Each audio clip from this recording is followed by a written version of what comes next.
परमात्मा श्री कृष्ण की वाणी गीता गुरु शिष्य संवाद है। अतः अर्जुन ने स्वीकार किया कि शिष्यस्तेहं साधिमाम त्वाम प्रपन्नम। भगवन, मैं आपका शिष्य हूं, आपकी शरण हूं। मुझे वो उपदेश दीजिए जिससे मैं परम श्रेय को प्राप्त हो जाऊं। अतः उस परम गुरु के चरणों में गीता आरंभ करने से पूर्व ये स्तुति गुरु वंदना प्रस्तुत की जा रही है। ओम श्री सद्गुरुदेव भगवान की जय।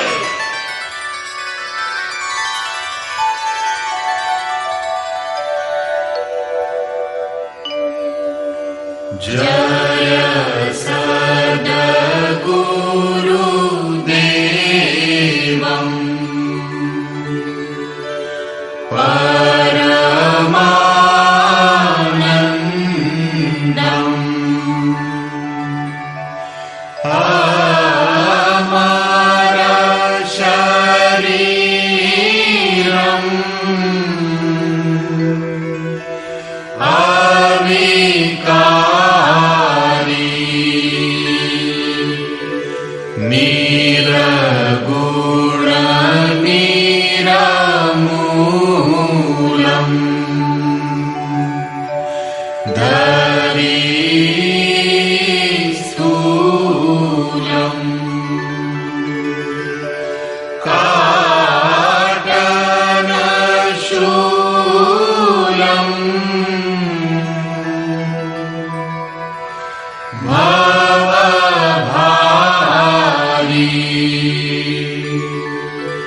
अंतर्यामी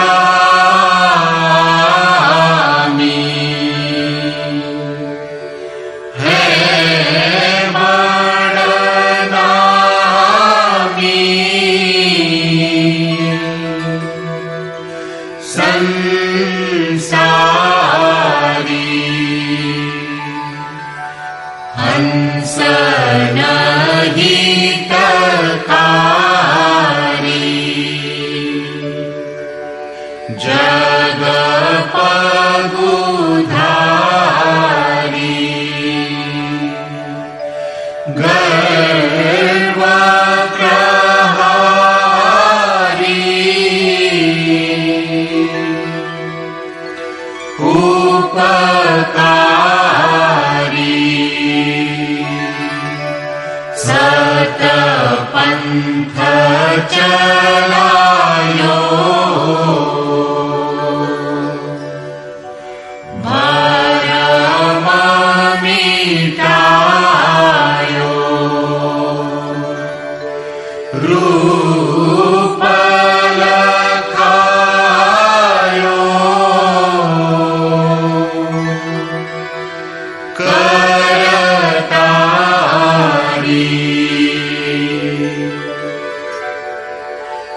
यह शिष्य है तेरो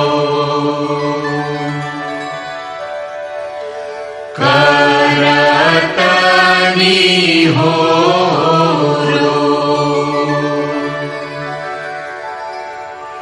मोह पर हेरो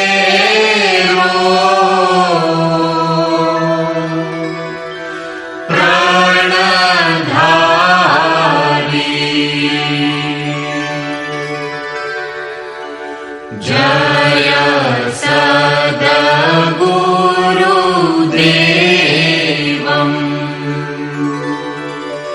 परमानन्दम्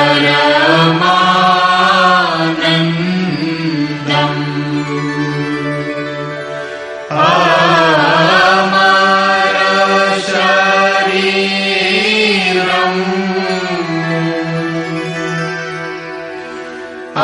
अविकारी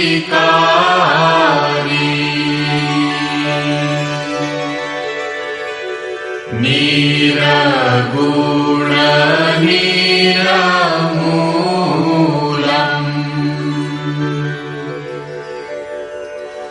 धरी स्थूलम्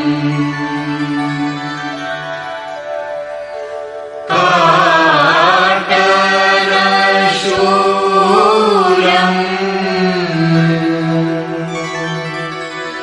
भवभारी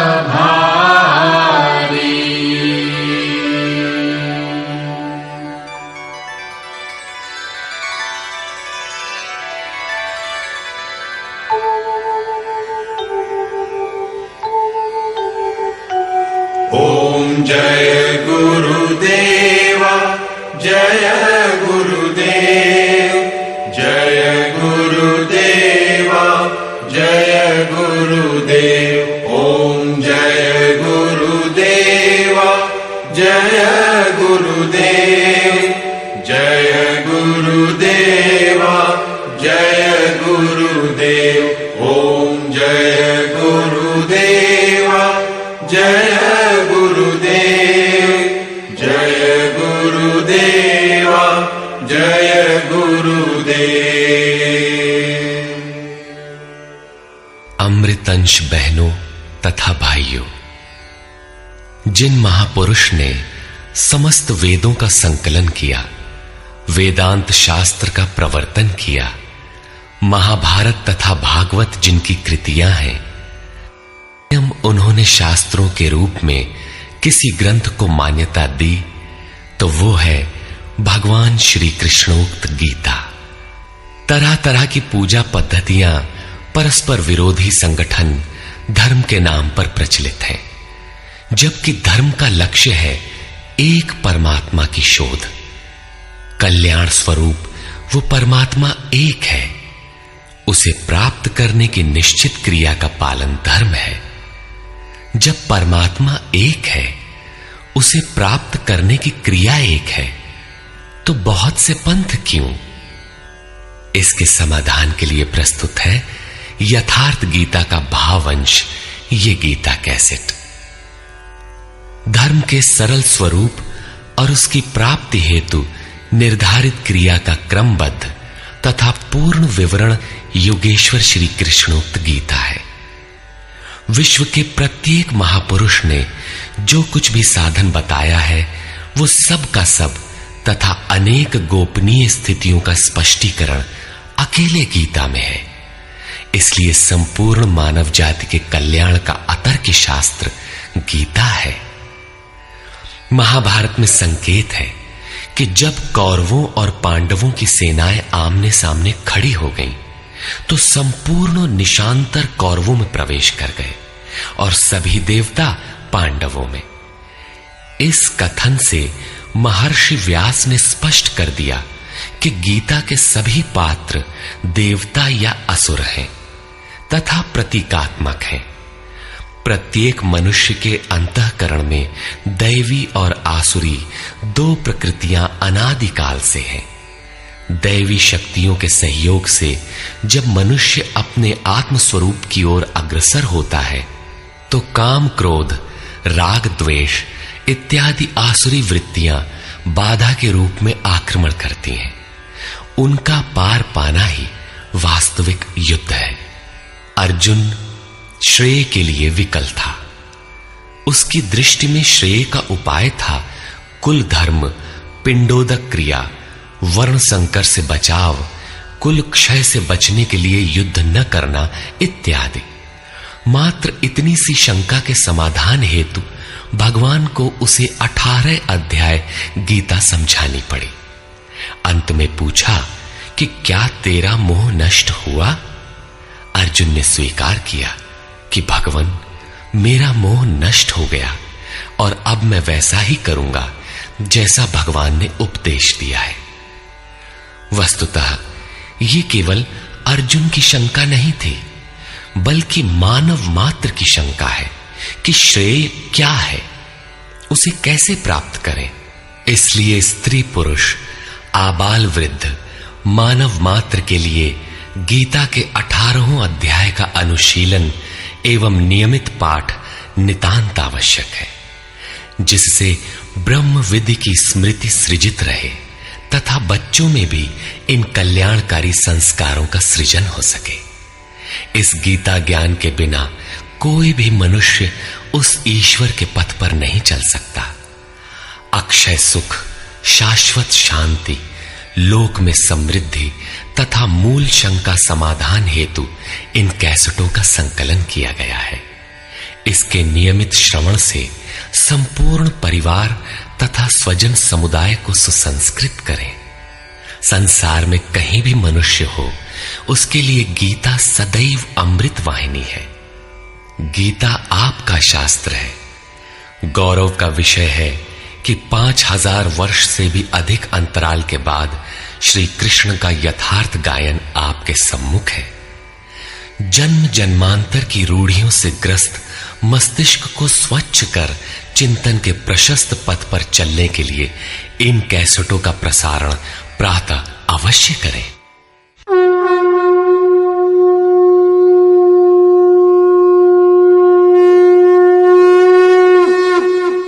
ओम श्री परमात्मने नमः। यथार्थ गीता, श्रीमद् भगवत गीता, अथ प्रथमो अध्यायः।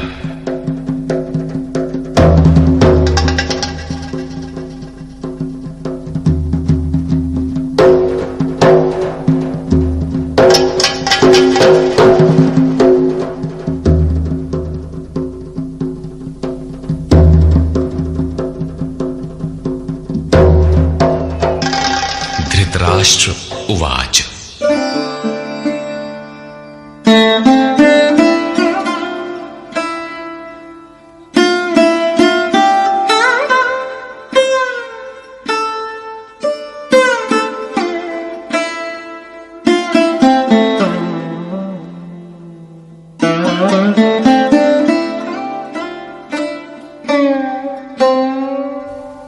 धर्मक्षेत्रे कुरुक्षेत्रे समवेता युयुत्सवः मामकाः पाण्डवाश्चैव किमकुर्वत संजय।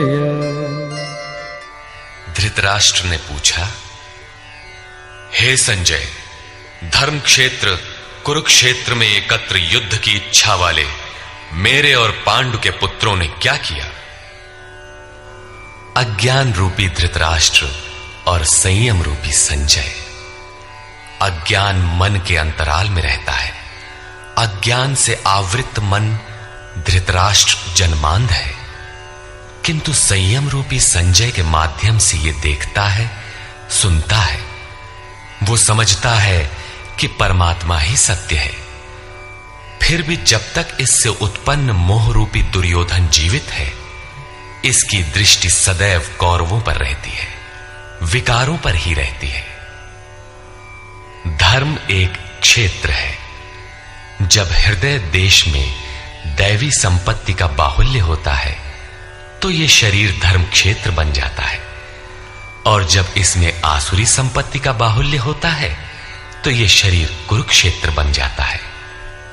कुरु अर्थात करो। यह शब्द आदेशात्मक है।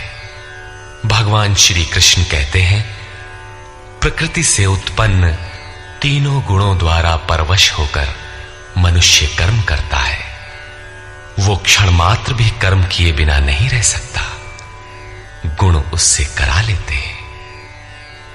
तीनों गुण मनुष्य को देवता से कीट पर्यंत शरीरों में ही बांधते हैं। जब तक प्रकृति और प्रकृति से उत्पन्न गुण जीवित हैं, तब तक कुरु लगा रहेगा। अतः जन्म मृत्यु वाला क्षेत्र, विकारों वाला क्षेत्र कुरुक्षेत्र है, और परम धर्म परमात्मा में प्रवेश दिलाने वाली पुण्यमयी प्रवृत्तियों का क्षेत्र धर्म क्षेत्र है। पुरातत्वविद पंजाब में काशी प्रयाग के मध्य तथा अनेकानेक स्थलों पर कुरुक्षेत्र की शोध में लगे हैं, किंतु गीताकार ने स्वयं बताया है कि जिस क्षेत्र में यह युद्ध हुआ वो कहां है। इदम शरीरम कौन्तेय क्षेत्र मित्य भिधीयते। अर्जुन, ये शरीर ही क्षेत्र है, और जो इसको जानता है, इसका पार पा लेता है, वो क्षेत्रज्ञ है। आगे इन्होंने क्षेत्र का विस्तार बताया, जिसमें 10 इंद्रियां, मन, बुद्धि, अहंकार, 5 विकार और 3 गुणों का वर्णन है। शरीर ही क्षेत्र है, एक अखाड़ा है। इसमें लड़ने वाली प्रवृत्तियां 2 हैं, दैवी संपद और आसुरी संपद। पांडु की संतान और धृतराष्ट्र की संतान सजातीय और विजातीय प्रवृत्तियां। अनुभवी महापुरुष की शरण जाने पर इन दोनों प्रवृत्तियों में संघर्ष का सूत्रपात होता है। यह क्षेत्र क्षेत्रज्ञ का संघर्ष है, और यही वास्तविक युद्ध है। विश्व युद्धों से इतिहास भरा पड़ा है, किंतु उनमें जीतने वालों को भी शाश्वत विजय नहीं मिलती। ये तो आपसी बदले हैं। प्रकृति का सर्वथा शमन करके प्रकृति से परे की सत्ता का दिग्दर्शन करना और उसमें प्रवेश पाना ही वास्तविक विजय है। यही एक ऐसी विजय है जिसके पीछे हार नहीं है। यही मुक्ति है जिसके पीछे जन्म मृत्यु का बंधन नहीं है।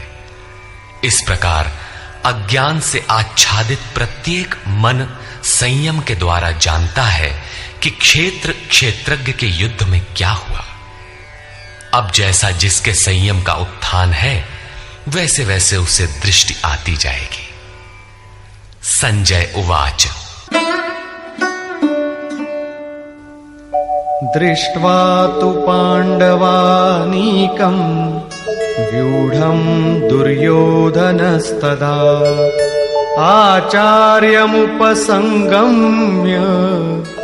राजा वचनमब्रवीत्। उस समय राजा दुर्योधन ने व्यूह रचना युक्त पांडवों की सेना को देखकर द्रोणाचार्य के पास जाकर ये वचन कहा। द्वैत के आचरण ही द्रोणाचार्य हैं। जब जानकारी हो जाती है कि हम परमात्मा से अलग हो गए हैं, वहां उसकी प्राप्ति के लिए तड़प पैदा हो जाती है। तभी हम गुरु की तलाश में निकलते हैं। दोनों प्रवृत्तियों के बीच यही प्राथमिक गुरु है। यद्यपि बाद के सद्गुरु योगेश्वर श्री कृष्ण होंगे, जो योग की स्थिति वाले होंगे। राजा दुर्योधन आचार्य के पास जाता है। मोह रूपी दुर्योधन। मोह संपूर्ण व्याधियों का मूल है, राजा है।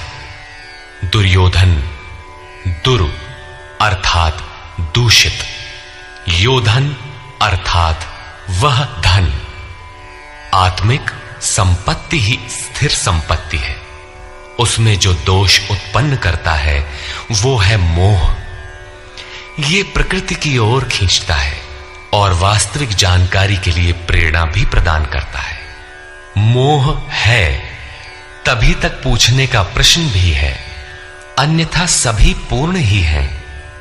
अतः व्यूह रचना युक्त पांडवों की सेना को देखकर, अर्थात पुण्य से प्रवाहित सजातीय वृत्तियों को संगठित देखकर, मोह रूपी दुर्योधन ने गुरु द्रोण के पास जाकर यह कहा,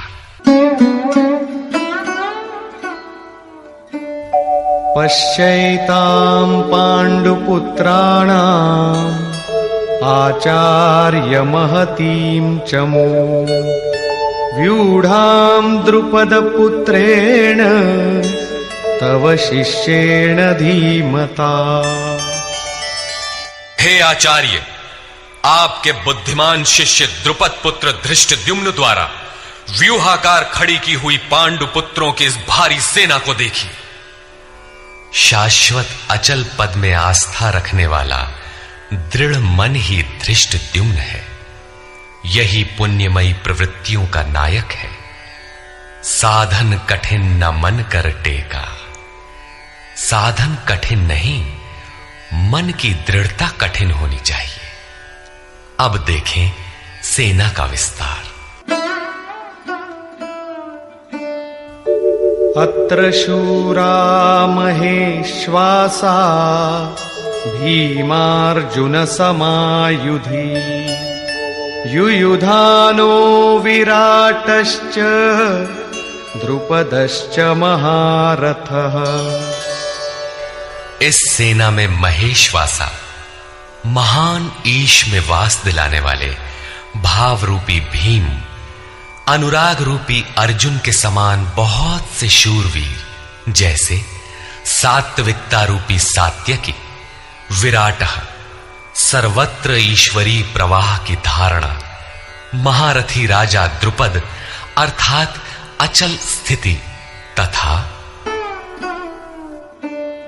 धृष्टकेतुश्चेकितानः काशीराजश्च वीर्यवान् पुरुजित् कुन्ती भोजश्च शैब्यश्च नरपुंगवः। धृष्ट केतु दृढ़ कर्तव्य, चेकितानः जहां भी जाए वहां से चित्त को खींचकर इष्ट में स्थिर करना, काशीराजः काया रूपी काशी में ही वो साम्राज्य है, पुरुजित स्थूल सूक्ष्म और कारण शरीरों पर विजय दिलाने वाला पुरुजित, कुंती भोजः कर्तव्य से भव पर विजय, नरों में श्रेष्ठ शैव्य अर्थात सत्य व्यवहार।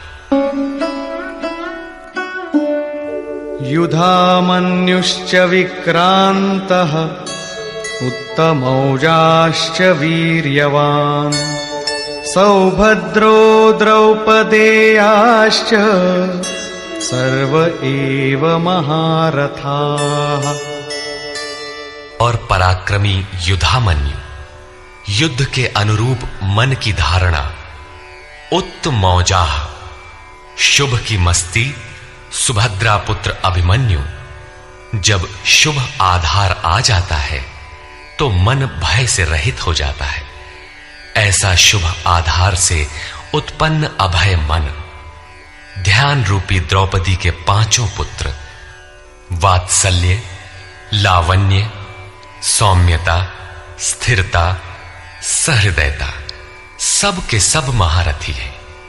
साधन पथ पर संपूर्ण योग्यता के साथ चलने की क्षमताएं हैं। इस प्रकार दुर्योधन ने पांडव पक्ष के 15-20 नाम गिनाए, जो दैवी संपद के महत्वपूर्ण अंग है। विजातीय प्रवृत्ति का राजा होते हुए भी मोह ही सजातीय प्रवृत्तियों को समझने के लिए बाध्य करता है। दुर्योधन अपना पक्ष संक्षेप में कहता है, यदि कोई बाह्य युद्ध होता तो अपनी फौज बढ़ा चढ़ा कर गिनाता, विकार कम गिनाए गए, क्योंकि उन पर विजय पाना है, वे नाशवान हैं। केवल 5-7 विकार बताए गए, जिनके अंतराल में संपूर्ण बहिर्मुखी प्रवृत्ति विद्यमान है, जैसे अस्माकं तु विशिष्टाये तान्निबोध द्विजोत्तम नायका मम सैन्यस्य संज्ञार्थं तान् ब्रवीमि ते। द्विजोत्तम, हमारे पक्ष में जो जो प्रधान हैं उन्हें भी आप समझ लें। आपको जानने के लिए मेरी सेना के जो नायक हैं उनको कहता हूं। बाह्य युद्ध में सेनापति के लिए द्विजोत्तम संबोधन असामयिक है। वस्तुतः गीता अंतःकरण की 2 प्रवृत्तियों का संघर्ष है, जिसमें द्वैत का आचरण ही द्रोण है। जब तक हम लेश मात्र भी आराध्य से अलग हैं, तब तक प्रकृति विद्यमान है, द्वैत बना है। इस द्वि पर जय पाने की प्रेरणा प्रथम गुरु द्रोणाचार्य से मिलती है। अधूरी शिक्षा ही पूर्ण जानकारी के लिए प्रेरणा प्रदान करती है। वो पूजा स्थली नहीं, वहां शौर्य सूचक संबोधन होना चाहिए। विजातीय प्रवृत्ति के नायक कौन कौन हैं?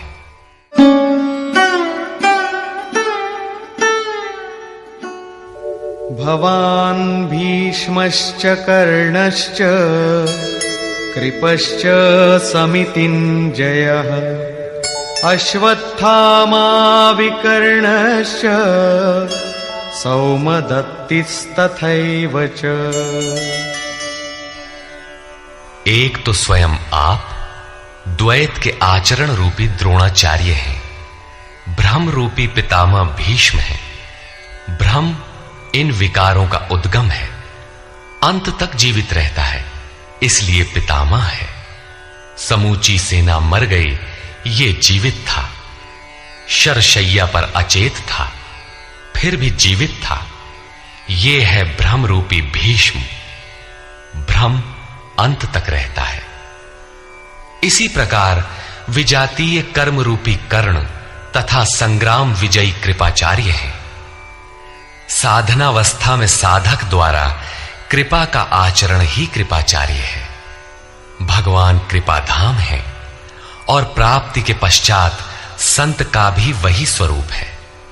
किंतु साधन काल में जब तक हम अलग हैं, परमात्मा अलग है। विजातीय प्रवृत्ति जीवित है, मोहमयी घिराव है। ऐसी परिस्थिति में साधक यदि कृपा का आचरण करता है तो वो नष्ट हो जाता है। सीता ने दया की तो कुछ काल लंका में प्रायश्चित करना पड़ा। विश्वामित्र दयार्द्र हुए, पतित होना पड़ा। योग सूत्रकार महर्षि पतंजलि भी यही कहते हैं, ते समाधा वुपसर्गा व्युत्थाने सिद्धयः। व्युत्थान काल में सिद्धियां प्रकट होती हैं, वे वास्तव में सिद्धियां हैं, किंतु कैवल्य प्राप्ति के लिए उतनी ही बड़ी विघ्न है जितने काम, क्रोध, लोभ, मोह इत्यादि। गोस्वामी तुलसीदास का भी यही निर्णय है। माया अनेक विघ्न करती है, रिद्धियां प्रदान करती है, यहां तक कि सिद्ध बना देती है। ऐसी अवस्था वाला साधक बगल से निकल भर जाए, मरणासन रोगी भी जी उठेगा। वो भले ठीक हो जाए, किंतु साधक उसे अपनी देन मान बैठे तो नष्ट हो जाएगा। एक रोगी के स्थान पर हजारों रोगी घेर लेंगे। भजन चिंतन का क्रम अवरुद्ध हो जाएगा और उधर बहकते बहकते प्रकृति का बाहुल्य हो जाएगा। यदि लक्ष्य दूर है और साधक कृपा करता है तो कृपा का अकेला आचरण ही समितिंजय समूची सेना को जीत लेगा। इसलिए साधक को पूर्ति पर्यंत इससे सतर्क रहना चाहिए। दया बिनु संत कसाई, दया करी तो आफत आई। लेकिन अधूरी अवस्था में यह विजातीय प्रवृत्ति का दुर्धर्ष योद्धा है। इसी प्रकार आसक्ति रूपी अश्वत्थामा, विकल्प रूपी विकर्ण और भ्रममयी श्वास ही भूरिश्रवा है। ये सभी बहिर्मुखी प्रवाह के नायक हैं।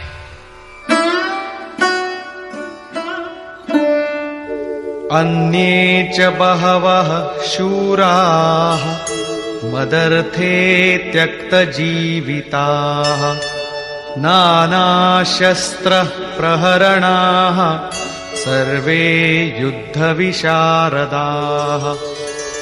और भी बहुत से शूरवीर अनेक शस्त्रों से युक्त मेरे लिए जीवन की आशा को त्याग कर युद्ध में डटे हैं।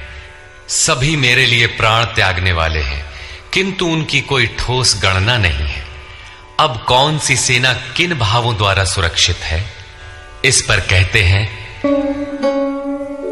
अपर्याप्तं तदस्माकं बलं भीष्माभिरक्षितं पर्याप्तं त्विदमेतेषां बलं भीमाभिरक्षितम्।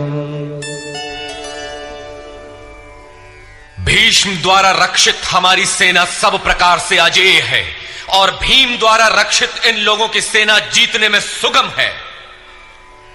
पर्याप्त और अपर्याप्त जैसे श्लिष्ट शब्द का प्रयोग दुर्योधन की आशंका को व्यक्त करता है।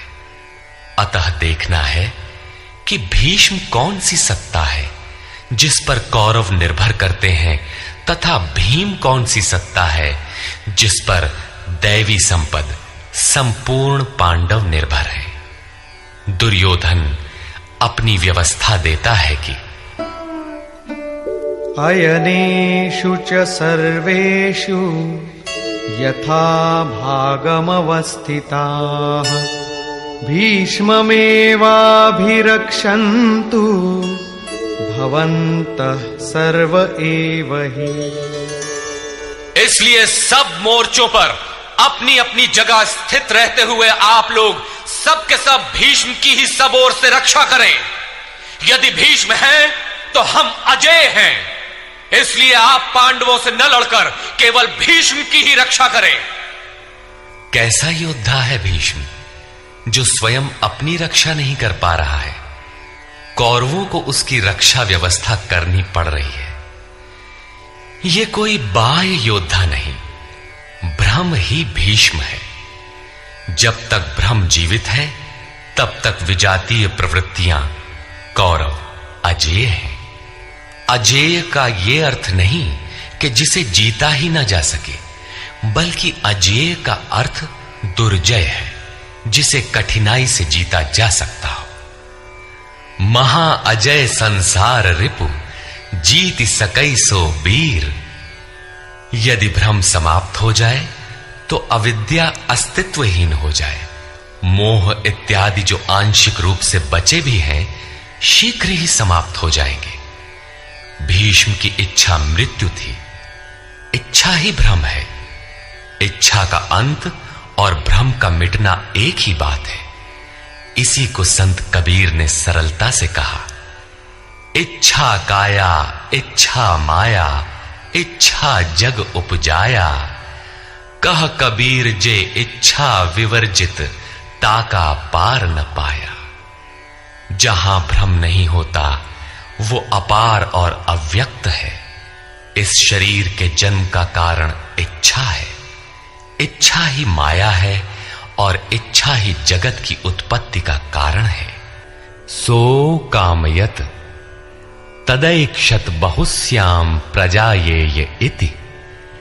कबीर कहते हैं, जो इच्छाओं से सर्वथा रहित हैं, तिनका पार न पाया। वे अपार अनंत असीम तत्व में प्रवेश पा जाते हैं।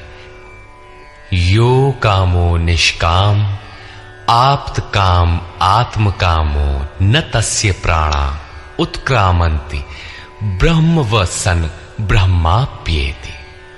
जो कामनाओं से रहित आत्मा में स्थिर आत्म स्वरूप है, उसका कभी पतन नहीं होता। वो ब्रह्म के साथ एक हो जाता है। आरंभ में इच्छाएं अनंत होती हैं और अंततो गत्वा परमात्म प्राप्ति की इच्छा शेष रहती है। जब ये इच्छा भी पूरी हो जाती है, तब इच्छा भी मिट जाती है। यदि उससे भी बड़ी कोई वस्तु होती तो आप उसकी इच्छा अवश्य करते। जब उससे आगे कोई वस्तु है ही नहीं, तो इच्छा किसकी होगी? जब प्राप्त होने योग्य कोई वस्तु अप्राप्त न रह जाए, तो इच्छा भी समूल नष्ट हो जाती है और इच्छा के मिटते ही ब्रह्म का सर्वथा अंत हो जाता है। यही भीष्म की इच्छा मृत्यु है। भीम द्वारा रक्षित इन लोगों की सेना जीतने में सुगम है। भाव रूपी भीम भावे विद्यते देवः। भाव में वो क्षमता है कि अविदित परमात्मा भी विदित हो जाता है। भाववस्य भगवान सुख निधान करुणा अयन। श्री कृष्ण ने इसे श्रद्धा कहकर संबोधित किया है। भाव में वो क्षमता है कि भगवान को भी वश में कर लेता है। भाव से ही संपूर्ण पुण्यमयी प्रवृत्ति का विकास है। ये पुण्य का संरक्षक है तो इतना बलवान कि परम देव परमात्मा को संभव बनाता है, किंतु साथ ही इतना कोमल भी है कि आज भाव है तो कल अभाव में बदलते देर नहीं लगती। इष्ट में लेश मात्र भी त्रुटि प्रतीत होने पर भाव डगमगा जाता है। पुण्यमयी प्रवृत्ति विचलित हो उठती है, इष्ट से संबंध टूट जाता है। इसलिए भीम द्वारा रक्षित इन लोगों की सेना जीतने में सुगम है। महर्षि पतंजलि का भी यही निर्णय है। स तु दीर्घ काल नैरंतर्य सत्कारा सेवितो दृढ़ भूमि। दीर्घ काल तक निरंतर श्रद्धा भक्ति पूर्वक किया हुआ साधन ही दृढ़ हो पाता है।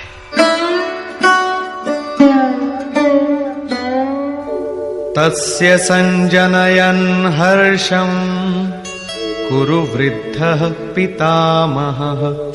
सिंहनादं विनद्योच्चैः शंखं दध्मौ प्रतापवान्। इस प्रकार अपने बलाबल का निर्णय लेकर शंख ध्वनि हुई। शंख ध्वनि पात्रों के पराक्रम की घोषणा है कि जीतने पर कौन सा पात्र आपको क्या देगा। कौरवों में वृद्ध प्रतापवान पितामह भीष्म ने उस दुर्योधन के हृदय में हर्ष उत्पन्न करते हुए उच्च स्वर से सिंहनाद के समान भयप्रद शंख बजाया। सिंह प्रकृति से भयावह पहलू का प्रतीक है। घोर जंगल के नीरव एकांत में शेर की दहाड़ कान में पड़ जाए तो रोंगटे खड़े हो जाएंगे, हृदय कांपने लगेगा। यद्यपि शेर आपसे मीलों दूर है। भय प्रकृति में होता है, परमात्मा में नहीं। वो तो अभय सत्ता है। ब्रह्म रूपी भीष्म यदि विजयी होता है तो प्रकृति के जिस भयारण्य में आप हैं उससे भी अधिक भय के आवरण में बांध देगा। भय की एक परत और बढ़ जाएगी, भय का आवरण घना हो उठेगा। ये भ्रम इसके अतिरिक्त और कुछ नहीं दे सकेगा। अतः प्रकृति से निवृत्ति ही गंतव्य का मार्ग है।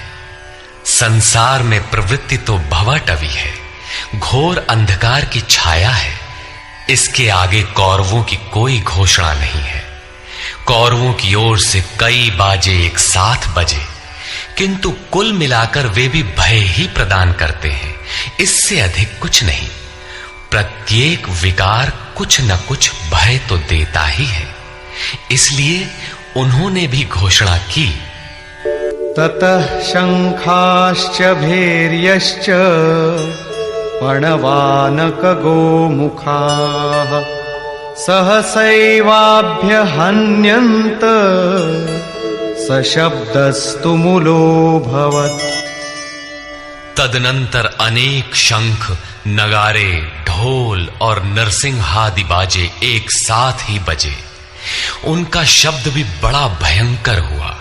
भय का संचार करने के अतिरिक्त कौरवों की कोई घोषणा नहीं है। बहिर्मुखी विजातीय प्रवृत्ति सफल होने पर मोहमय बंधन और घना कर देती है। अब पुण्यमयी प्रवृत्तियों की ओर से घोषणाएं हुई, जिनमें पहली घोषणा योगेश्वर श्री कृष्ण की है।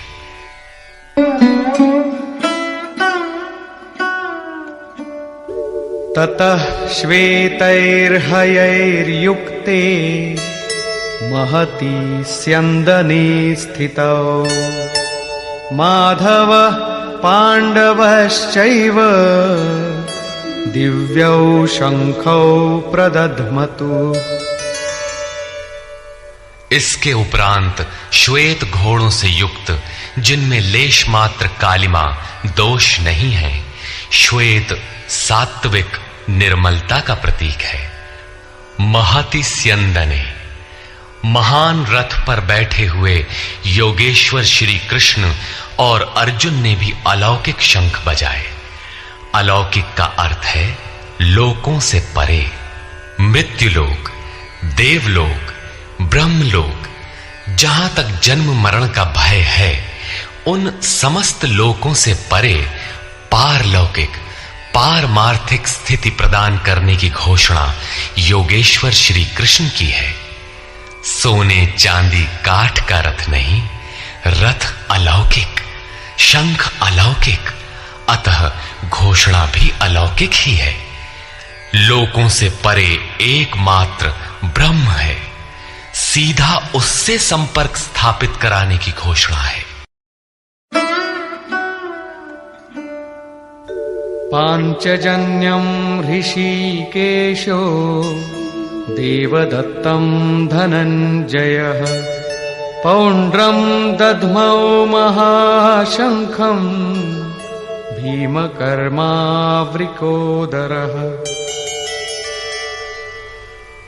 ऋषिकेशः, जो हृदय के सर्वस्व ज्ञाता है, उन कृष्ण ने 5 जन्य शंख बजाया।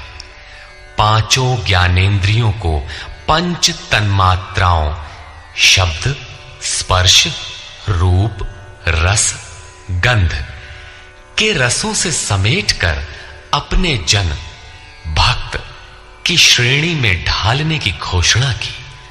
विकराल रूप से बहकती हुई इंद्रियों को समेटकर उन्हें अपने सेवक की श्रेणी में खड़ा कर देना हृदय से प्रेरक सद्गुरु की देन है। श्री कृष्ण एक योगेश्वर सद्गुरु थे। शिष्यस्तेहम्, भगवन मैं आपका शिष्य हूं। बाह्य विषय वस्तुओं को छोड़कर ध्यान में इष्ट के अतिरिक्त दूसरा न देखें, दूसरा न सुने, न दूसरे का स्पर्श करें, ये सद्गुरु के अनुभव संचार पर निर्भर करता है। देवदत्तम धनंजयः, दैवी संपत्ति को अधीन करने वाला अनुराग ही अर्जुन है।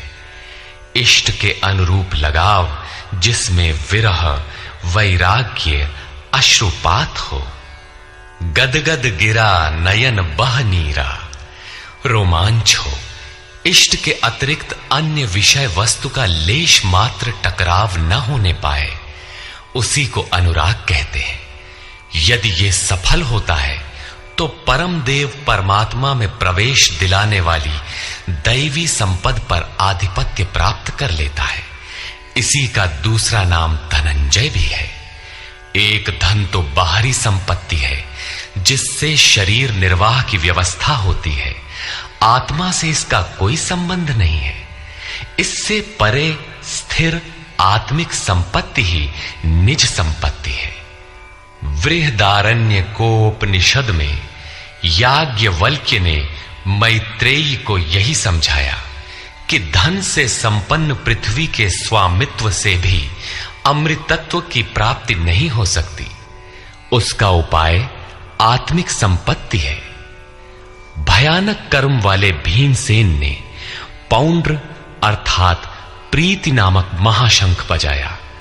भाव का उद्गम और निवास स्थान हृदय है, इसलिए इसका नाम वृकोदर है। आपका भाव लगाव बच्चे में होता है, किंतु वस्तुतः वो लगाव आपके हृदय में है, जो बच्चे में जाकर मूर्त होता है। ये भाव अथाह और महान बलशाली है। उसने प्रीति नामक महाशंख बजाया। भाव में ही वो प्रीति निहित है, इसीलिए भीम ने पौंड्र प्रीति नामक महाशंख बजाया। भाव महान बलवान है, किंतु प्रीति संचार के माध्यम से। हरि व्यापक सर्वत्र समाना, प्रेम ते प्रकट हो ही मैं जाना। अनंत विजयम राजा कुंती पुत्रो युधिष्ठिरः नकुलः सहदेवश्च सुघोषमणिपुष्पकौ। कुंती पुत्र राजा युधिष्ठिर ने अनंत विजय नामक शंख बजाया। कर्तव्य रूपी कुंती और धर्म रूपी युधिष्ठिर।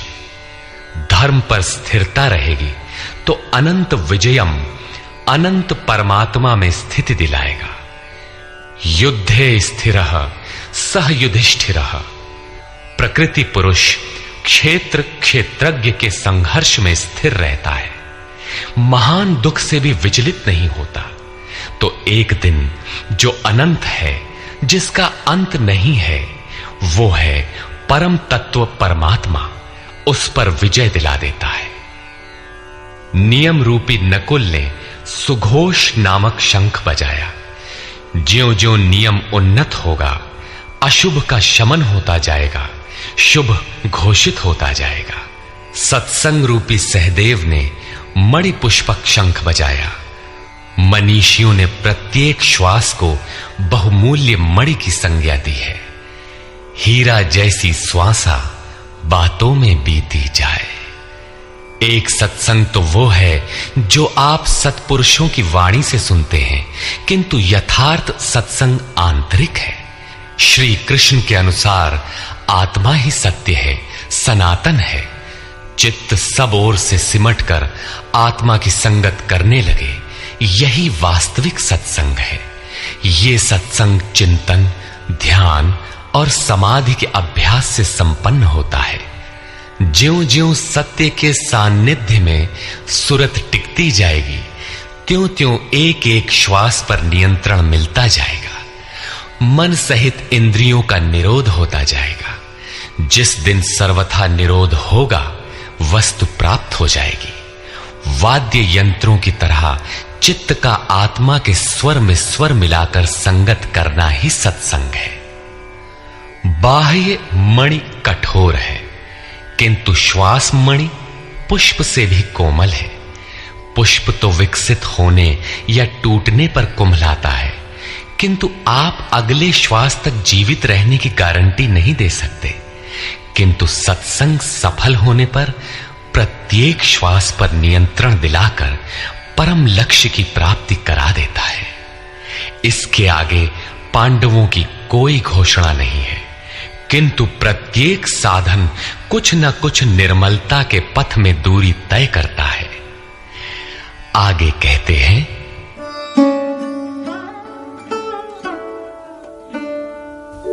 काश्यश्च परमेश्वासः शिखण्डी च महारथः धृष्टद्युम्नो विराटश्च सात्यकिश्चापराजितः। काया रूपी काशी। पुरुष जब सब ओर से मन सहित इंद्रियों को समेटकर काया में ही केंद्रित करता है, तो परमेश्वासः, परम ईश में वास का अधिकारी हो जाता है। परम ईश में वास दिलाने में सक्षम काया ही काशी है। काया में ही परम ईश का निवास है। परमेश्वास का अर्थ श्रेष्ठ धनुष वाला नहीं, बल्कि परम धन ईश धन वास है। शिखा सूत्र का त्याग ही शिखंडी है। आजकल लोग सिर के बाल कटा लेते हैं और सूत्र के नाम पर गले की जनेऊ हटा लेते हैं, अग्नि जलाना छोड़ देते हैं। हो गया सन्यास उनका। नहीं, वस्तुतः शिखा लक्ष्य का प्रतीक है जिसे आपको पाना है, और सूत्र है संस्कारों का। जब तक आगे परमात्मा को पाना शेष है, पीछे संस्कारों का सूत्रपात लगा हुआ है, तब तक त्याग कैसा, सन्यास कैसा? अभी तो चलने वाले पथिक हैं। जब प्राप्तव्य प्राप्त हो जाए, पीछे लगे हुए संस्कारों की डोर कट जाए, ऐसी अवस्था में ब्रह्म सर्वथा शांत हो जाता है। इसलिए शिखंडी ही ब्रह्म रूपी भीष्म का विनाश करता है। शिखंडी चिंतन पथ की विशिष्ट योग्यता है, महारथी है। धृष्टद्युम्न दृढ़ और अचल मन तथा विराटः सर्वत्र विराट ईश्वर का प्रसार देखने की क्षमता इत्यादि दैवी संपद के प्रमुख गुण हैं। सात्विकता ही सात्य की है। सत्य के चिंतन की प्रवृत्ति अर्थात सात्विकता यदि बनी है तो कभी गिरावट नहीं आने पाएगी, इस संघर्ष में पराजित नहीं होने देगी। द्रुपदो द्रौपदेयाश्च सर्वशः पृथिवीपते सौभद्रश्च महाबाहुः शंखान् दद्मुः पृथक् पृथक्। अचल पददायक द्रुपद और ध्यान रूपी द्रौपदी के पांचों पुत्र सहृदयता, वात्सल्य, लावण्य, सौम्यता इत्यादि साधन में महान सहायक महारथी हैं तथा बड़ी भुजा वाला अभिमन्यु, इन सब ने पृथक पृथक शंख बजाए। भुजा कार्य क्षेत्र का प्रतीक है। जब मन भय से रहित हो जाता है तो उसकी पहुंच दूर तक हो जाती है। हे राजन, इन सब ने अलग अलग शंख बजाए, कुछ न कुछ दूरी सभी तय कराते हैं। इनका पालन आवश्यक है, इसलिए इनके नाम गिनाए। इसके अतिरिक्त कुछ दूरी ऐसी भी है जो मन बुद्धि से परे है।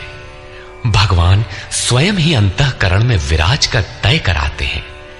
इधर दृष्टि बनकर आत्मा से खड़े हो जाते हैं और सामने स्वयं खड़ा होकर अपना परिचय करा लेते हैं। सघोषोधार्तराष्ट्राणाम् हृदयानि व्यदारयत् नभश्च पृथिवीं चैव तुमुलो व्यनुनादयन्।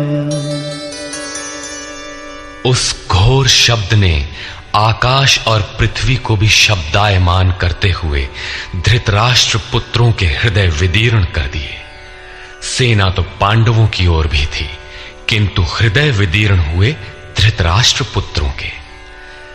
वस्तुतः पांचजन्य दैवी शक्ति पर आधिपत्य, अनंत पर विजय, अशुभ का शमन और शुभ की घोषणा धारावाही होने लगे तो कुरुक्षेत्र आसुरी संपद, बहिर्मुखी प्रवृत्तियों का हृदय विदीर्ण हो जाएगा।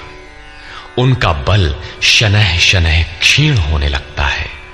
सर्वथा सफलता मिलने पर मोहमयी प्रवृत्तियां सर्वथा शांत हो जाती हैं।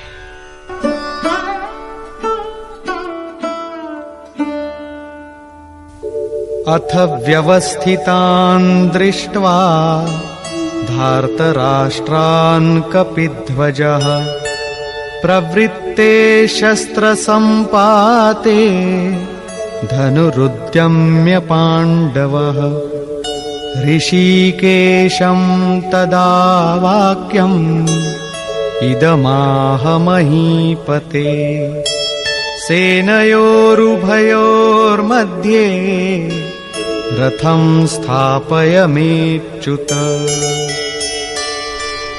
संयम रूपी संजय ने अज्ञान से आवृत मन को समझाया कि हे राजन, उसके उपरांत कपिध्वजः वैराग्य रूपी हनुमान, वैराग्य ही ध्वज है जिसका। ध्वज राष्ट्र का प्रतीक माना जाता है।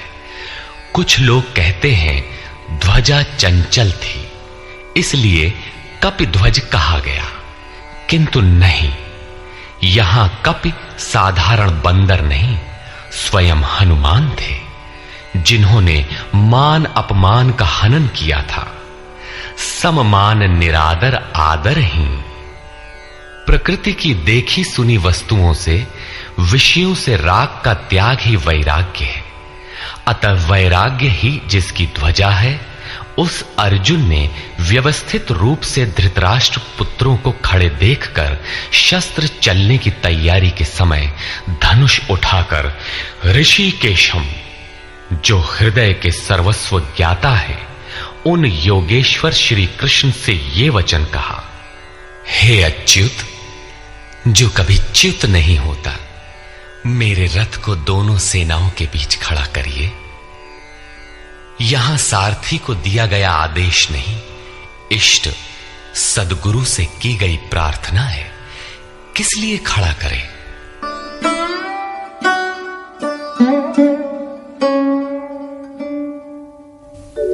यावदेतान् निरीक्षेऽहम् योद्धुकामानवस्थितान् कैर्मया सह योद्धव्यम् अस्मिन् रणसमुद्यमे।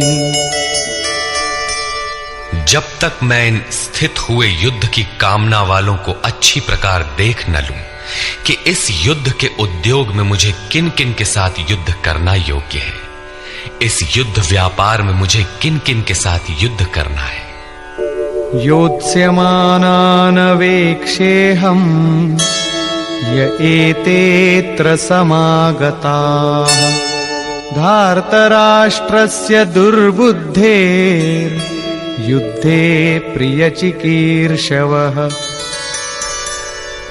दुर्बुद्धि दुर्योधन का युद्ध में कल्याण चाहने वाले जो ये राजा लोग इस सेना में आए हैं, उन युद्ध करने वालों को मैं देखूंगा, इसलिए खड़ा करें।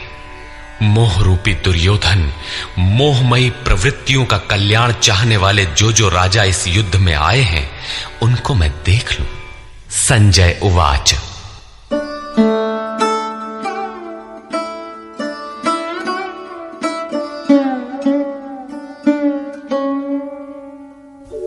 एवमुक्तो ऋषिकेशो गुडाकेशेन भारत सेनयोरुभयोर्मध्ये स्थापयित्वा रथोत्तमम् भीष्मद्रोणप्रमुखतः सर्वेषां च महीक्षिताम् उवाच पार्थ पश्यैतान् समवेतान् कुरुनीति।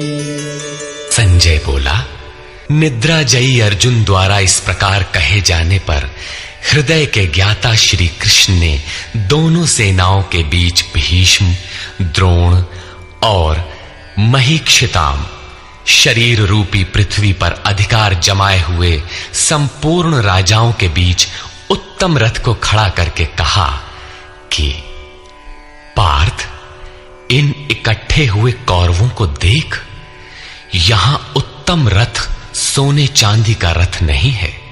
संसार में उत्तम की परिभाषा नश्वर शरीर के प्रति अनुकूलता प्रतिकूलता से की जाती है। ये परिभाषा अपूर्ण है। जो हमारे आत्मा, हमारे स्वरूप का सदैव साथ दे, वही उत्तम है, जिसके पीछे अनुत्तम मलिनता न हो। तत्रापश्यत् स्थितान् पार्थः पितॄनथ पितामहान् आचार्यान् मातुलान् भ्रातॄन् पुत्रान् पौत्रान् सखींस्तथा श्वशुरान् सुहृदश्चैव सेनयोरुभयोरपि। इसके उपरांत अचूक लक्ष्य वाले पार्थिव शरीर को रथ बनाने वाले पार्थ ने उन दोनों सेनाओं में स्थित पिता के भाइयों को, पितामहों को, आचार्यों को, मामाओं को, भाइयों को, पुत्रों को, पौत्रों को मित्रों को, श्वसुरों को और सुहृदों को देखा। दोनों सेनाओं में अर्जुन को केवल अपना परिवार, मामा का परिवार, ससुराल का परिवार, सुहृद और गुरुजन दिखाई पड़े। प्रचलित गणना के अनुसार 18 अक्षौहिणी 2.5-3 अरब के लगभग होता है, जो आज के विश्व की जनसंख्या के समकक्ष है। इतने मात्र के लिए यदा कदा विश्व स्तर पर आवास, खाद्य समस्या बन जाती है। इतना बड़ा जन समूह अर्जुन के 3-4 रिश्तेदारों का परिवार मात्र था। क्या इतना बड़ा भी किसी का परिवार होता है? कदापि नहीं। ये हृदय देश का चित्रण है।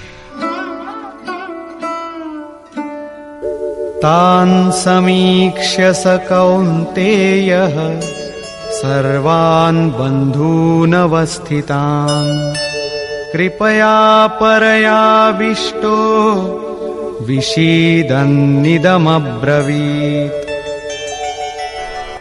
इस प्रकार खड़े हुए उन संपूर्ण बंधुओं को देखकर अत्यंत करुणा से आवृत वो कुंती पुत्र अर्जुन शोक करता हुआ बोला। अर्जुन उवाच।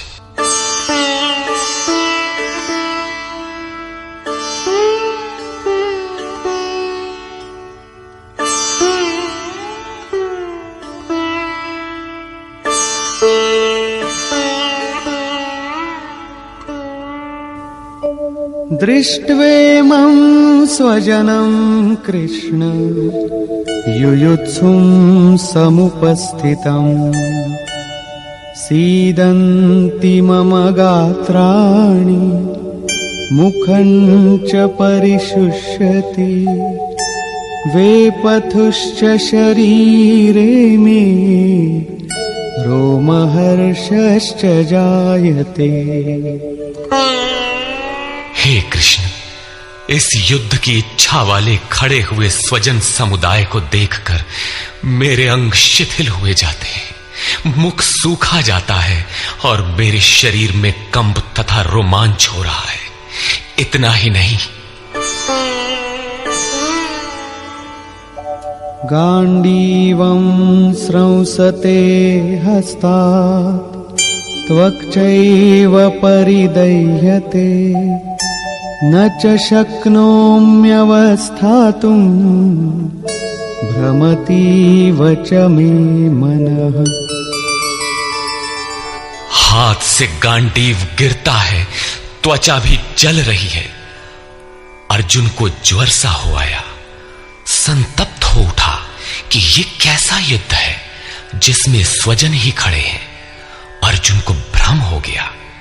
वो कहता है, अब मैं खड़ा रह पाने में भी अपने को असमर्थ पा रहा हूं। अब आगे देखने की सामर्थ्य नहीं है। निमित्तानि च पश्यामि विपरीतानि केशव न च श्रेयोनुपश्यामि हत्वा स्वजनमाहवे। हे केशव, इस युद्ध का लक्षण भी विपरीत ही देखता हूं। युद्ध में अपने कुल को मारकर परम कल्याण भी नहीं देखता हूं। कुल को मारने से कल्याण कैसे होगा?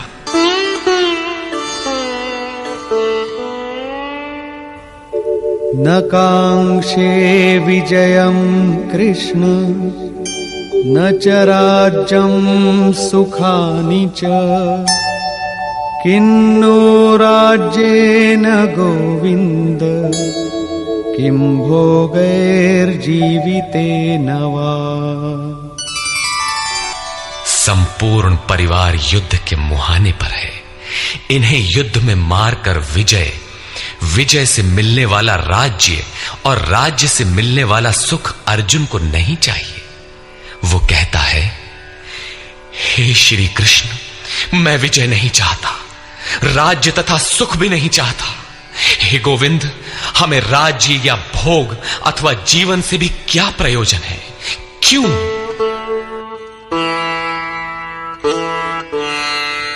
येषामर्थे काङ्क्षितं नो राज्यं भोगाः सुखानि च तैमेव स्थिता युद्धे प्राणांस् त्यक्त्वा धनानि च।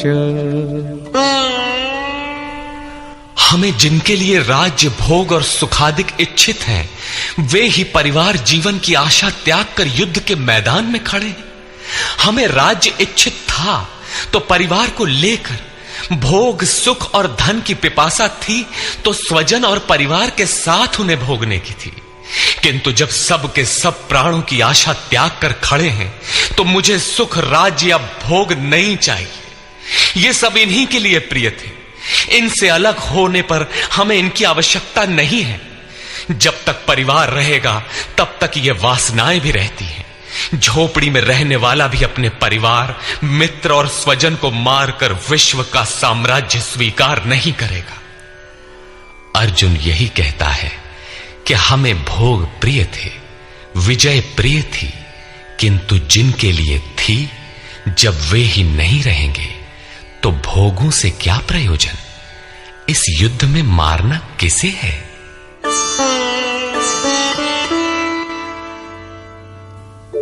आचार्याः पितरः पुत्राः तथैव च पितामहाः मातुलाः श्वशुराः पौत्राः शालाः संबंधिनस्तथा। इस युद्ध में ताऊ, चाचे, लड़के और इसी प्रकार दादा, मामा, श्वसुर, पोते, साले तथा समस्त संबंधी ही हैं।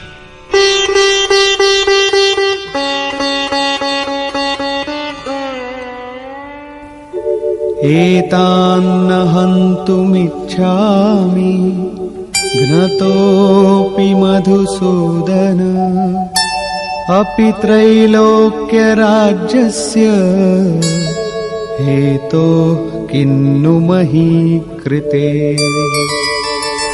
हे मधुसूदन, मुझे मारने पर भी अथवा 3 लोक के राज्य के लिए भी मैं इन सबको मारना नहीं चाहता। फिर पृथ्वी के लिए कहना ही क्या। 18 अक्षौहिणी सेना में अर्जुन को अपना परिवार ही दिखाई पड़ा। इतने अधिक स्वजन वास्तव में क्या हैं? वस्तुतः अनुराग ही अर्जुन है। भजन के आरंभ में प्रत्येक अनुरागी के समक्ष यही समस्या रही है।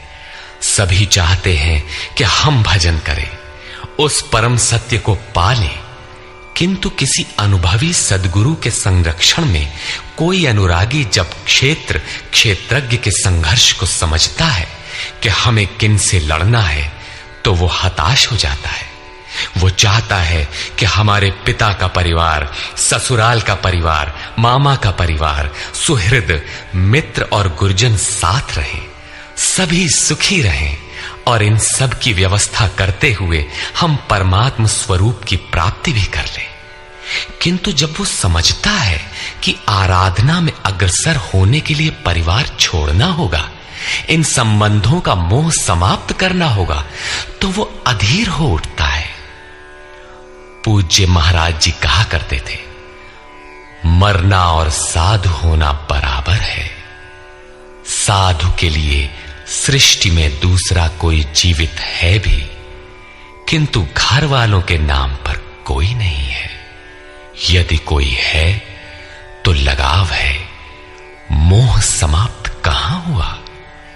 जहां तक लगाव है उसका पूर्ण त्याग, उस लगाव के सअस्तित्व मिटने पर ही उसकी विजय है। इन संबंधों का प्रसार ही तो जगत है, अन्यथा जगत में हमारा क्या है। तुलसीदास कहे चिद विलास जग, बूझत बूझत बूझ है। मन का प्रसार ही जगत है। योगेश्वर कृष्ण ने भी मन के प्रसार को ही जगत कहकर संबोधित किया। जिसने इसके प्रभाव को रोक लिया उसने चराचर जगत ही जीत लिया। इहैव तैर्जितः सर्गो येषां साम्ये स्थितम मनः। केवल अर्जुन अधीर था ऐसी बात नहीं है। अनुराग सबके हृदय में है। प्रत्येक अनुरागी अधीर होता है, उसे संबंधी याद आने लगते हैं। पहले वो सोचता था कि भजन से कुछ लाभ होगा तो ये सब सुखी होंगे, इनके साथ रहकर उसे भोगेंगे।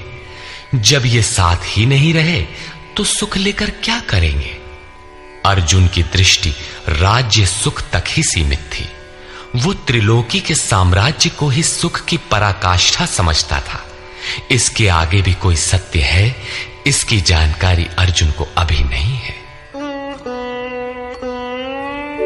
निहत्य धार्तराष्ट्रान्नः का प्रीति स्याज्जनार्दन पापमेवाश्रयेदस्मान् हत्वैतानाततायिनः। हे जनार्दन, धृतराष्ट्र के पुत्रों को मारकर भी हमें क्या प्रसन्नता होगी। जहां धृतराष्ट्र अर्थात धृष्टता का राष्ट्र है, उससे उत्पन्न मोह रूपी दुर्योधन इत्यादि को मारकर भी हमें क्या प्रसन्नता होगी। इन आतताइयों को मारकर हमें पाप ही तो लगेगा। जो जीवन यापन के तुच्छ लाभ के लिए अनीति अपनाता है वो आतताई कहलाता है, किंतु वस्तुतः इससे भी बड़ा आतताई वो है जो आत्मा के पथ में अवरोध उत्पन्न करता है।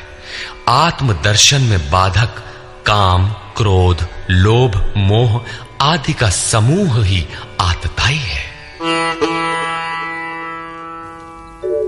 तस्मान्नार्हा वयं हन्तुं धार्तराष्ट्रान् स्वबान्धवान् स्वजनं हि कथं हत्वा सुखिनः स्याम माधव।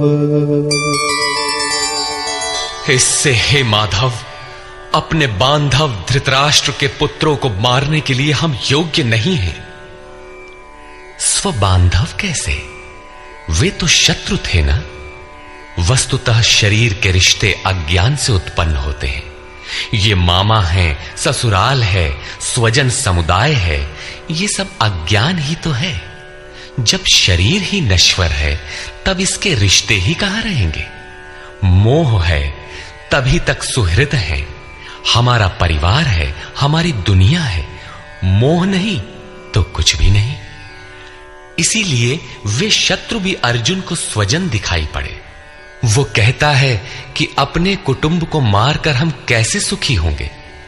यदि अज्ञान और मोह न रहे तो कुटुंब का अस्तित्व न हो। यह अज्ञान ज्ञान का प्रेरक भी है। भर्तृहरि, तुलसी इत्यादि अनेक महानुभावों को वैराग्य की प्रेरणा पत्नी से मिली, तो कोई सौतेली मां के व्यवहार से खिन्न होकर वैराग्य पथ पर अग्रसर हुआ दिखाई देता है।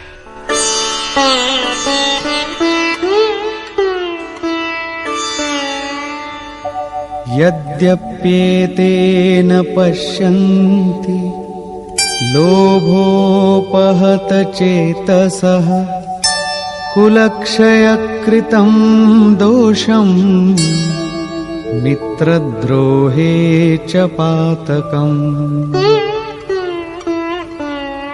यद्यपि लोभ से भ्रष्ट चित्त हुए ये लोग कुल नाश के दोष और मित्र द्रोह के पाप को नहीं देखते हैं, ये उनकी कमी है।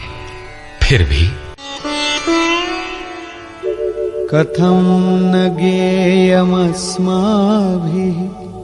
पापादस्मान्निवर्तितुं कुलक्षयकृतं दोषं प्रपश्यद्भिर्जनार्दन। हे जनार्दन, कुल नाश से होने वाले दोषों को जानने वाले हम लोगों को इस पाप से हटने के लिए क्यों नहीं विचार करना चाहिए। मैं ही पाप करता हूं ऐसी बात नहीं, आप भी भूल करने जा रहे हैं। कृष्ण पर भी आरोप लगाया। अभी वो समझ में अपने को कृष्ण से कम नहीं मानता। प्रत्येक नया साधक सद्गुरु की शरण जाने पर इसी प्रकार तर्क करता है और अपने को जानकारी में कम नहीं समझता। यही अर्जुन भी कहता है कि ये भले न समझें, किंतु हम आप तो समझदार हैं। कुल नाश के दोषों पर हमें विचार करना चाहिए। कुल नाश में दोष क्या है? कुलक्षये प्रणश्यन्ति कुलधर्माः सनातनाः धर्मे नष्टे कुलं कृत्स्नम् अधर्मोऽभिभवत्युत। कुल के नाश होने से सनातन कुल धर्म नष्ट हो जाते हैं। अर्जुन कुल धर्म कुलाचार को ही सनातन धर्म समझ रहा था। धर्म के नाश होने पर संपूर्ण कुल को पाप भी बहुत दबा लेता है। अधर्माभिभवात् कृष्ण प्रदुष्यन्ति कुलस्त्रियः स्त्रीषु दुष्टासु आर्ष्णेय जायते वर्णसंकरः। हे कृष्ण, पाप के अधिक बढ़ जाने से कुल की स्त्रियां दूषित हो जाती हैं। हे वार्ष्णेय, स्त्रियों के दूषित होने पर वर्ण संकर उत्पन्न होता है।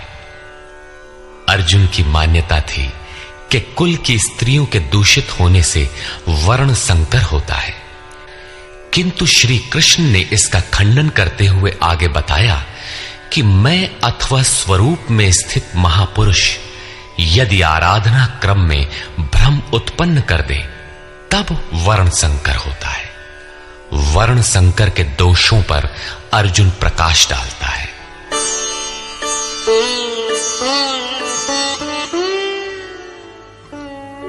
संकरो नरकायैव कुलघ्नानां कुलस्य च पतन्ति पितरो येषां लुप्तपिण्डोदकक्रियाः।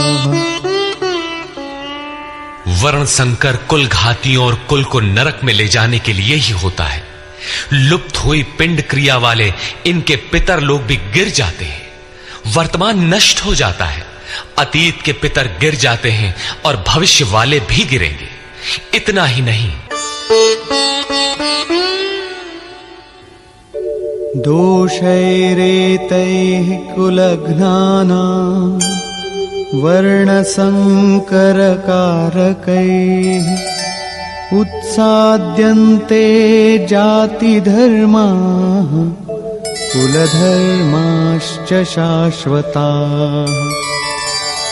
इन वर्ण संकर कारक दोषों से कुल और कुलघातियों के सनातन कुल धर्म और जाति धर्म नष्ट हो जाते हैं। अर्जुन मानता था कि कुल धर्म सनातन है, कुल धर्म ही शाश्वत है, किंतु श्री कृष्ण ने इसका खंडन किया और आगे बताया कि आत्मा ही सनातन शाश्वत धर्म है। वास्तविक सनातन धर्म को जानने से पहले मनुष्य धर्म के नाम पर किसी न किसी रूढ़ि को जानता है। ठीक इसी प्रकार अर्जुन भी जानता है जो कृष्ण के शब्दों में एक रूढ़ि है। उत्सन्न कुलधर्माणां मनुष्याणां जनार्दन नरके नियतं वासो भवतीत्यनुशुश्रुम। हे जनार्दन, नष्ट हुए कुल धर्म वाले मनुष्यों का अनंत काल तक नरक में वास होता है, ऐसा हमने सुना है। कुल धर्म ही नहीं नष्ट होता, बल्कि शाश्वत सनातन धर्म भी नष्ट हो जाता है। जब धर्म ही नष्ट हो गया तो ऐसे पुरुष का अनंत काल तक नरक में निवास होता है, ऐसा हमने सुना है, देखा नहीं, सुना है। अहो बत महत् पापं कर्तुं व्यवसिता वयं यद्राज्य सुखलोभेन हन्तुं स्वजनमुद्यताः। अहो, शोक है कि हम लोग बुद्धिमान होकर भी महान पाप करने को तैयार हुए हैं। राज्य और सुख के लोभ से अपने कुल को मारने के लिए उद्यत हुए हैं। अभी अर्जुन अपने को कम ज्ञाता नहीं समझता। आरंभ में प्रत्येक साधक इसी प्रकार बोलता है। महात्मा बुद्ध का कथन है कि मनुष्य जब अधूरी जानकारी रखता है तो अपने को महान ज्ञानी समझता है, और जब आधे से आगे की जानकारी हासिल करने लगता है तो अपने को महान मूर्ख समझता है। ठीक इसी प्रकार अर्जुन भी अपने को ज्ञानी ही समझता है। वो कृष्ण को ही समझाता है कि उस पाप से परम कल्याण हो, ऐसी बात भी नहीं। केवल राज्य और सुख के लोभ में पड़कर हम लोग कुल नाश करने को उद्यत हुए हैं। महान भूल कर रहे हैं। हम ही भूल कर रहे हैं, ऐसी बात नहीं, आप भी भूल कर रहे हैं। एक धक्का कृष्ण को भी दिया। अंत में अर्जुन अपना निर्णय देता है। यदि माम प्रतीकारम् अशस्त्रं शस्त्रपाणयः धार्तराष्ट्रारणे हन्युः तन्मे क्षेमतरं भवेत्। यदि मुझ शस्त्र रहित न सामना करने वाले को शस्त्रधारी धृतराष्ट्र के पुत्र रण में मारे तो उनका वो मारना भी मेरे लिए अति कल्याणकारक होगा।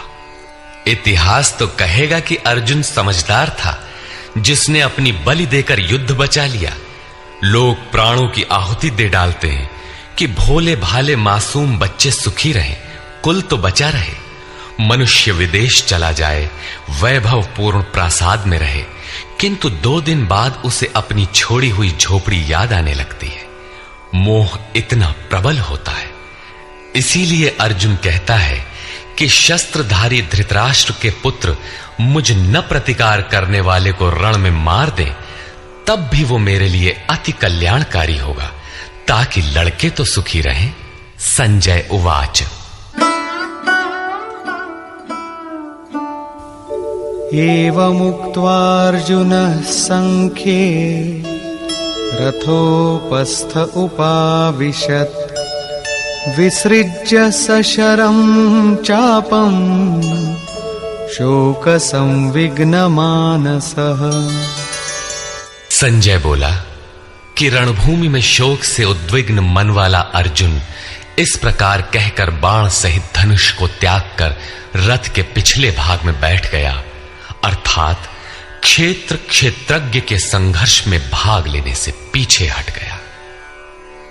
निष्कर्ष,